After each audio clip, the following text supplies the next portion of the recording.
Hi, this is a checklist for starting your fellowship group, starting your connection group. Now, before you start, remember the Lord's words in Matthew 9:36.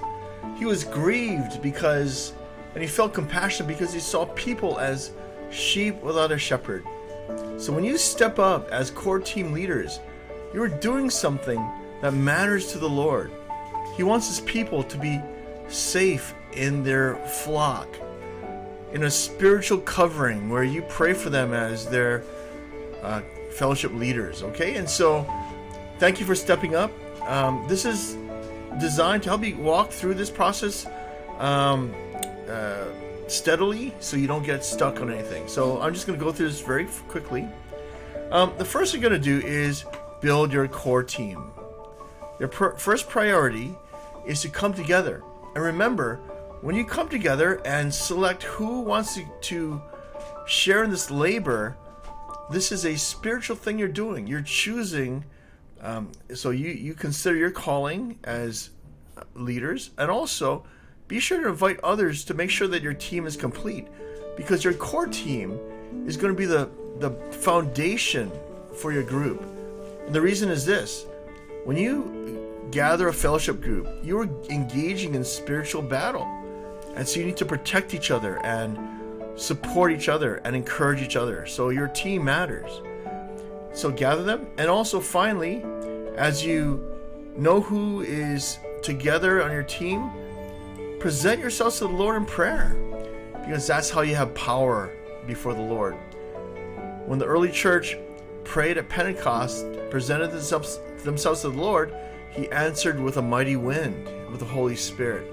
In the same way, we want you to be empowered by the Lord. So present yourself to him, and we will present you to the church so the church can pray for you in this good work. Okay, so first of all, make sure your team is ready. Talk to each other, call, Zoom.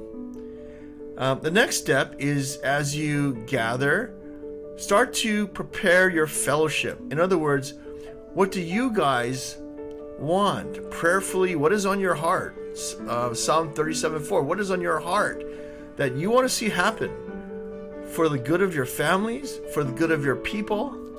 Okay, so you need to consider these things. And I gave you there are 3 worksheets. Step 1, step 2, step 3 to help you walk through this process as a team.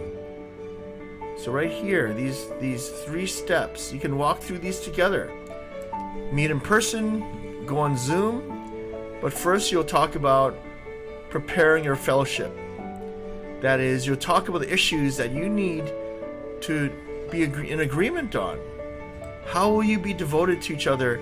And in the fellowship, what do you want to commit to? How do you want to live in sacrificial love? How do you want to live together? In other words, faithfully or consistently or honestly. How do you want to interact with each other? So these ideas, these topics will help you to come together with the same mind. Once you talk about this as a team, then you're ready to work on step 2, which is developing a group covenant. Now, before you bring this before your group and hear from them, you core team members want to come together and talk about a group covenant. And so this lays it out for you. I'll go through this too on a video, but just briefly, you'll consider your purpose as a fellowship. You'll consider how you want to live together as members. What do you want to do? And what you promise to each other on how you will relate. Okay, and so the covenant, leaders do it first. So you guys talk about it first, and then you'll let your people talk about this too. Okay, so everybody's buying into this. And finally, you leaders, the core team, will talk about setting up your group. And so you have to talk about just the nitty-gritty of your group. Who's on your team? You want to talk about who you want to invite to your group. Do you want to make it a closed group? Are we open to visitors? Or do we want to have special events, maybe once or twice a month, to invite new people to it? You'll want to talk about your schedule. You'll want to talk about what you want to do in your meetings, okay? And so once you give that, so once you go through all these things, and again, they're designed to be very straightforward.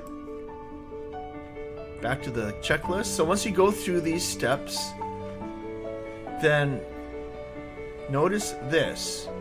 Please send this information to me, the overseer of connection groups, because I need to publish this for others to see, so they know about your group. And also, if you need a Zoom address, I'll give it to you so you have unlimited meeting times. And also, if you need a camera for your hybrid meetings, you want to broadcast it, talk to me about that too. And finally, we have a gift card for you to help you to launch your meetings. So once you do all that, you talk to me, you tell me what's going on, who your leaders are, when you plan to meet. The last step is to launch your fellowship group, launching it. Invite people to your group, of course, and then plan a launch date, set a date. And I would say that when you launch, just gather people, enjoy each other's company, get to know each other, and then pray together. I think that's all you need to do. And then plan for your first meeting. What I would do in your first meeting is you might want to watch the fellowship video together, so you all are challenged biblically on how to live as a fellowship. And then in the first meeting, you might want to go through worksheet 1 on the foundation for your group. And then when everybody's on the same mind, you can talk about the covenant together in your second session, so everybody agrees to live together in fellowship. And then you start meeting. Okay, so go through this checklist, build your team, prepare for fellowship, launch your group. All right, God bless you.